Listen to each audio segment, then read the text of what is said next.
time to give the people what they want. It's Jalen and Jacoby.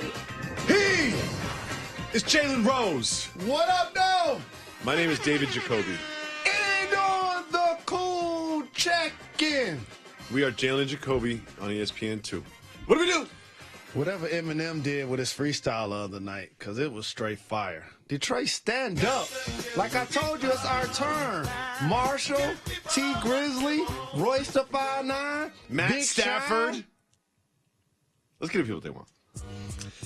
Isaiah Thomas was speaking with Sports Illustrated about the trade from the Celtics to the Cavs, and sounded a little salty. Let's hear what he had to say. He said, quote, "I might not ever talk to Danny again. That might not happen. I'll talk to everybody else, but he did. Knowing everything I went through, do that, bro. That's not right. I'm not saying F you, but every team situation comes out a year or two later and says, we made a mistake. That's what they'll say, too." Jalen Rose, seems like a consensus that both teams sort of won this trade. It made sense for both teams and both franchises. Why is he still salty over this trade? This is the perfect attitude, and I'm glad Isaiah Thomas is still carrying this.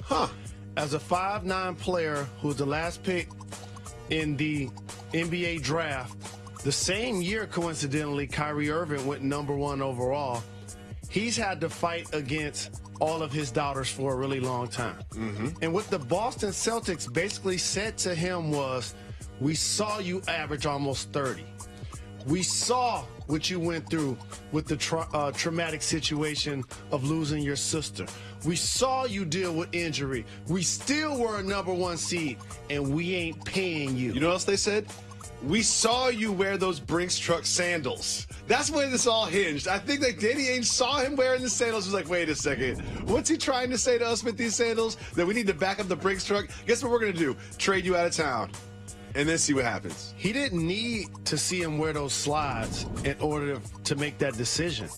And so for Isaiah, as I mentioned, who's dealing with that hip injury, this is going to be continued motivation. He's auditioning. And don't underestimate what he said at the end, that they are going to look back at this and say that this trade was a mistake.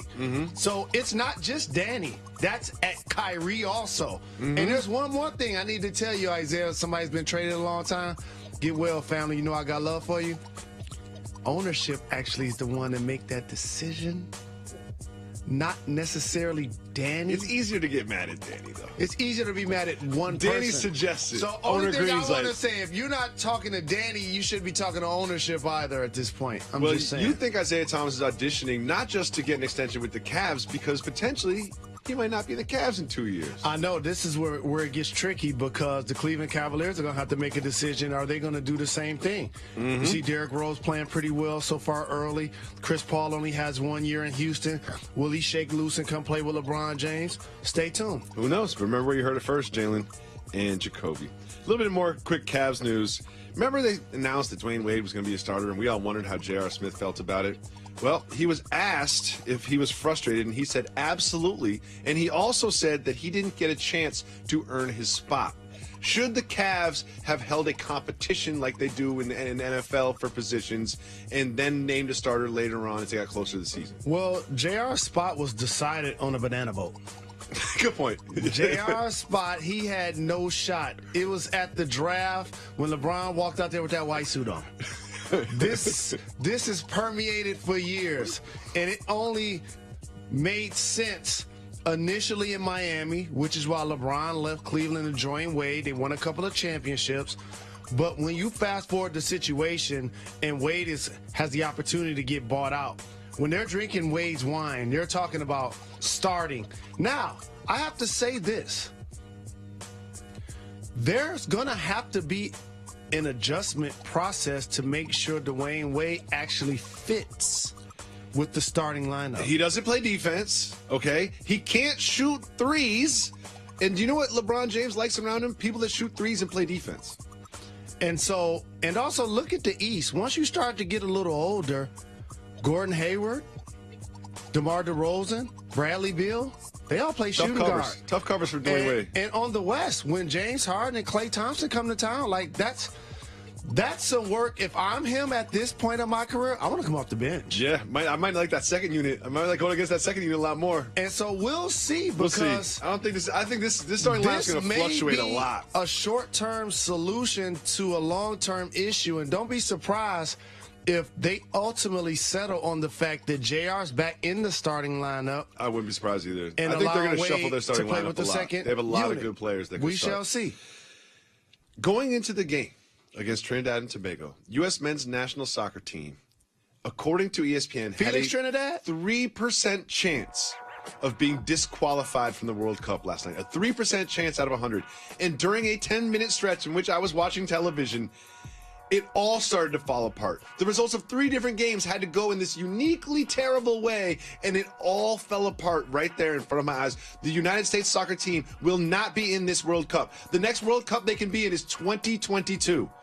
Now, Jalen, I wanted just to explain to you what these men robbed this country of last night with that terrible performance in Trinidad and Tobago. Sure. Get some popcorn. And since they're not going to be there, I might as well enjoy listening. Get some popcorn.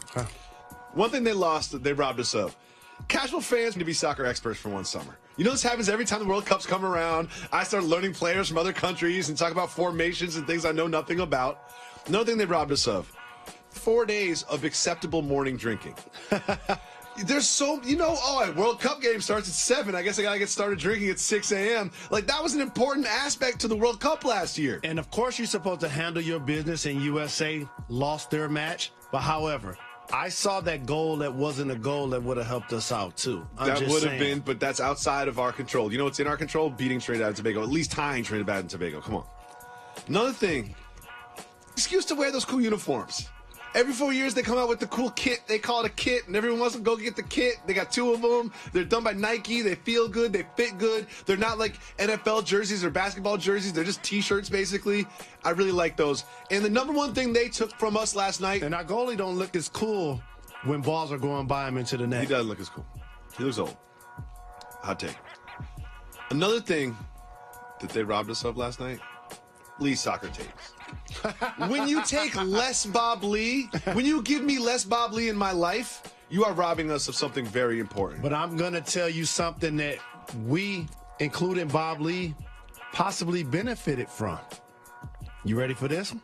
I know exactly what you're about to say. The worldwide leader, they bid on the international soccer competition, and they didn't get it. Didn't get it. And they saved themselves a lot of money. Maybe they can invest in in this program. I don't pay attention to the business side of this. I'm an artist. You know what I mean? I'm strictly an artist. I do. I'm strictly an artist. I do. That's more money in a kitty. Coming up next on Jalen and Jacoby, I've got a new word. Good job, John Skipper.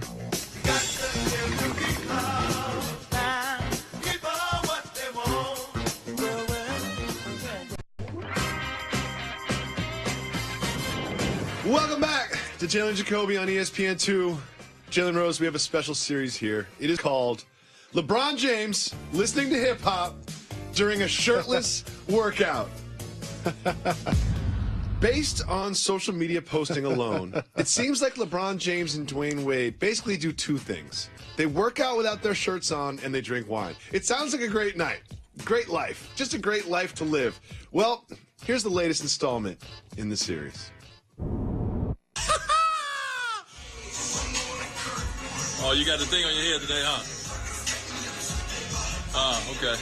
Y'all see who's in here getting this work in, though. Jalen Rose, you know I always say, you can be mean if you're funny. I think that's funny enough and mean enough. You know that Dwayne Wade is the only person in the league that can clown LeBron in this way. He's really sensitive about hair jokes, too. Do you think LeBron James enjoys this? He does enjoy it. Let me tell you why. Why is that? Because when you're built the way he's built, there are a lot of people that feel like I'll walk around without a shirt all of the time. Mm-hmm. Then there are other people that's like, regardless, I'm not walking around with those tights on. And then you have people halfway in the middle that's like, even though he's built the way he's built, he's still really just standing there sucking in his stomach so we can see his abs. Yeah, Dwayne even called him out on it. And the other part of that is we couldn't even see his head because, as we talked about on this program, he's rocking a do-rag. He's wearing a do-rag. That's what he does now. I respect it. I understand.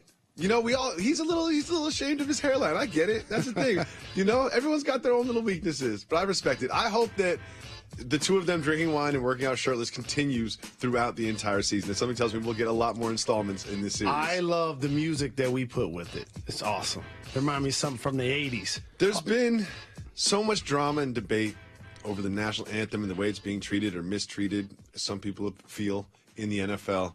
And a lot of people have been complaining about the problem but not offering a solution.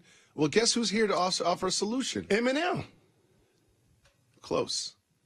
Diddy tweeted this: I did have a dream to own an NFL team, but now my dream is to own our own league! Exclamation point.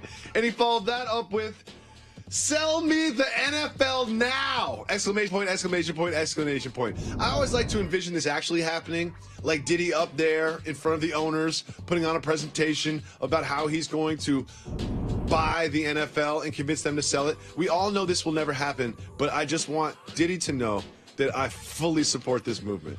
Diddy did the homeboy thing in a couple of tweets that I'm going to pull you behind the curtain on that people sleep on. Okay, please do. And I got love for Sean, and I appreciate the fact that he started a school with my guy, Dr. Steve Perry. No doubt. I need to go up there and break bread with them and visit the school. I like to call him Sean. A couple of things. Well, I got him on the text. One, initially it was my dream was to own an NFL team. Mm-hmm. Then it was, we need our own league. I noticed that too. And then it was, sell me yes. the NFL. So the reason why I pulled it behind the curtain, because a couple of things. How much are the Dallas Cowboys themselves worth? I don't know, something like $3-4 billion. Okay, so you do that number times 32. We're looking at it, $100 billion in that neighborhood. So Diddy, you're gonna kind of need our help. Yeah, you're gonna need some help. Yeah, went from like me, and he's like, I'm gonna need some investors. You're number one on Forbes, and I don't know if he's gonna get $100 billion together. You could be Roger Goodell, you could be Ice Cube with a big three, but we gotta chip in a little bit, family. Like, just give us a new Locks album first. Start small. Start small, Diddy. Give us a new Locks album. All I want is the Lions. Where's Black Rob been? Come on, Diddy. Start small. Start small. Start small. G-Dep. Moving on. Zach Lowe. Gilo. Confirmed on his podcast that the Warriors, quote, don't fear Russell Westbrook, and that his style of play is easy to defend. Here's why. This seems legitimate to me. Sounds like that's what the Warriors said to him. Well, first and foremost, a guy that usually is the number one option, that averaged a triple-double last year, that was truly ball dominant. Of course, that guy is quote-unquote easier to guard than teams that move the basketball. Yeah, of course. Yeah. Guess what? He got no one to pass to. That's easy to defend. That's number one. But here's where I want to go. Who on the Warriors said it? Put a name on it. Who said it? Draymond. Who said it? Draymond said it. Who said it? How you know? Because he's the only one that talks on the Warriors. There you go. You don't know who said it. And so, in other words, you could say that about anybody. Sure. And also, KD, when you were on the Thunder, you weren't talking about it was easy to defend Russ when he was your running mate. Well, he tweeted it. Well, Nikola Jokic of the Nuggets, he tried to defend Russ. Russ was setting a little screen, and the two of them got tangled up a little bit. And Russ basically gave him a forearm shiver and knocked him over, as you can see right here in this footage. So, Jalen Rose, my question for you is, later on, Jokic said, I flopped. I've got a new word. It's called flopportunity. Soft move or boss move? Taking advantage of a flopportunity. Boss move. I like it too. It's like he's Russ, because Russ gets a flagrant out of this. So while you're on the basketball court, there's always a little bit of you, this kind of, this understanding if you get hit too hard, you could flop. Taking advantage of a flopportunity is something that you think is a boss move. If you get the whistle, it worked, yes. The term flopportunity, soft move or boss move. I'm not rolling. It's too long. See, this is what I got. It's not the length of the words. It's easy to say. Let me tell you something. Flopportunity is a winner. When you're no. You cannot tell me something. Flopportunity is a good word for the lexicon. I love your lexicon. No. I'm not listening to you. Flintstones. Nope. I'm not listening to Jalen. I'm not listening to you. Okay. Well, think about this. No, I'm not going to think about anything. I'm moving on. Think about this. I'm not listening to anything. You know what? Just consider No, this. how about this? How about that? How about you do all this? How about you do all this teaching during the break? How about that? Have you noticed that when commercials happen of products and songs, they have jingles. They have something that we can grab onto. You know, Flopportunity. The only other person that's going to get that besides you is Flopportunity. who's the other smartest person I know? Bill Simmons. Y'all the only two that'll get that. Bill's going to like that one. Bill, you can have it. You can have it, Podfather. And why y'all be hanging out and don't invite me? When we come back, we don't want you there. When we come back, We used to be brothers. there's some disgusting sandwiches coming out from Arby's. Website eater.com came out with a power rankings. What are your top nugget sauces? If the answer to this question ain't ranch, I'll never do this show again. Ranch tied for third. What? Ranch tied for third. No way. Nah. So it's barbecue. No. Barbecue, not even on there. Oh, I'm done. What's number one? Pure honey. No way. No way. No way.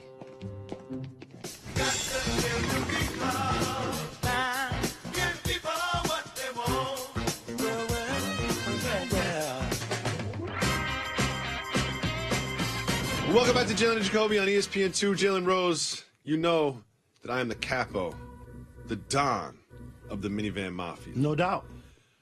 One of the members of the minivan mafia, we've documented this, a gentleman by the name of Jimmy Butler. Buckets. We got some new information. He has a minivan. Even though he's single and has no babies, that makes perfect sense. Minivan is a very pragmatic vehicle. Because you've continued to stress on this program, it's one thing to have a family, it's another thing to know who you are. Exactly. Well, speaking of knowing who he is, he has no babies, but he has a baby on board sign on his minivan. Soft move or boss move? That's a boss move. Putting the baby on board sign on your minivan even though you don't have any babies. As somebody that's normally rushing to get wherever he's driving to, because I need to get there immediately. So he's thinking I can just cut people off or whatever? No question. He's trying to get to practice. He's trying to get to appearances. One thing that you've always asked me about, you've been very curious about this, but like you don't want to download it. You never want to actually do it, but I can tell that you're curious about how it works, is Airbnb. You've always been curious. You wanted me to book you an Airbnb once, and I was like, you gotta give me your credit card for that? Like, nah, I'm not just gonna book you an Airbnb. Well, a couple were staying in an Airbnb, and they found a hidden camera in the smoke alarm pointed at the bed. Knowing this, will you ever stay in an Airbnb? I'll never say never, because if I did, I wouldn't let them know it's going to be me initially. But here's my thing with Airbnb, and people, please correct me if I'm wrong. It will. So, as somebody that's been fortunate enough to travel so very much and stay at great hotels, I'm used to understanding that the sheets are going to get changed every day. The dishes it's a house. are going to get washed. No, it's a house. And the place is going to be It clean. doesn't come with a staff. It's just a house. No doubt. So now when I rent your crib, that means I'm using your plates, Yep. your fork, Yep. your sheets. No, I'm good. Moving on. A man who robbed a bank was caught robbing the bank, and he's being interviewed by the detectives. Let me see. Somebody robbed a bank and got caught. He told them that he needed money, and before he robbed the bank, he went to Google and searched how to rob a bank. Which got me thinking, if I was going to rob a bank, I would probably have to do that too. Is robbing a bank, is Googling how to rob a bank a soft move or a boss move? Soft Is that just, move. I think it's kind of intelligent. No, it's not. Get all the information. No, it's Get not. all the information No, that it's you not. can. No, it's If you not. had to rob a bank, what are you going to do? You're going to watch Ocean's 11? Is that what you're going to do? No. What are you going to do? Here's the thing. Do what your knowledge base allows you to do. If Watch you gotta Batman? Google it, then you're going to definitely get caught. Yeah. I How bet they about have some that? good tips. Maybe there's some things he didn't think about. Maybe he picked up some good tips. I bet if you Google how to rob a bank, you will learn a lot about how to rob a bank. That's all I have to say. And if you ask 45, getting caught doesn't make you a hero. Okay. Kevin Love found out he was going to be on the starting five, not from a conversation with the coach, not from a conversation with the GM, with a conversation with the king. Here's what he had to say, quote, "A funny thing happened today at practice. I asked about a certain on the defensive end and whether different coverages for the 4 or the 5 man. Bron kind of stopped me and goes, you know you're going to be starting at the 5, right?" My question is, should LeBron make it a little less obvious that he runs the Cavs? No. Like, should he allow Ty Lue to be the person that tells Kevin Love that he'll be starting at the 5? Should he allow the world to think that Dwayne Wade is the right person for the roster, not just my homeboy that I need on the team? He's not just an all-star. He's not just an all-NBA performer. He's an all-time great. This is what happens in the game. It's just that now things have progressed to the point where we have a knowledge base. We know more about it. Correct. More information out there. This is how it's always. You think Michael Jordan didn't make player decisions on the Bulls? You don't think Reggie you think Magic Magic Johnson Johnson from the Pacers? you think he was surprised? Exactly. Finally, just when you thought Arby's sandwiches could not get any grosser, this October 21st, they will offer venison sandwiches in every state. What's and in venison? 3 states, they will offer elk sandwiches. Elk. Do you know what venison is? I don't know what elk is. You do not know what elk is. Are you No. being serious or are you being funny right now? No, I don't know where Arby's is. I drive love right doing past this it show. for 44 I love straight doing this years. show with you. I love doing this show with you because I learn something new every day about you. Nah, I know about some barbecue ribs. Venison ribs? Elk ribs? Let's go get some elk. Got to give the people